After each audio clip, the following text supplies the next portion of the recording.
Ini tarsier. Mata dia sangat besar. Bukan sebab setiap malam scroll TikTok sampai subuh. Memang dari lahir macam tu. Mata seekor tarsier lebih besar daripada otaknya sendiri. Tarsier ialah antara primat paling kecil di dunia. Beratnya sekitar 80 hingga 160 gram, tapi lompatannya boleh mencecah lebih 5 meter. Kecil, bukan sebarang kecil. Yang lagi pelik, mata dia tak boleh bergerak langsung.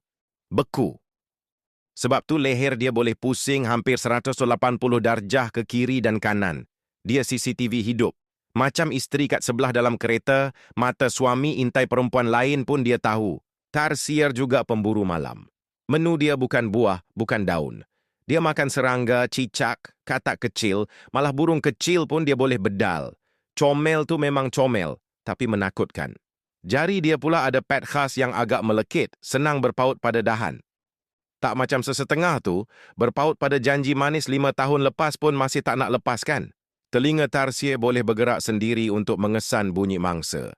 Pendengaran dia amat tajam. Bunyi nyamuk kentut hujung pokok pun mungkin dia boleh dengar. Kesimpulannya, jangan nilai tarsier berdasarkan mata dia yang besar.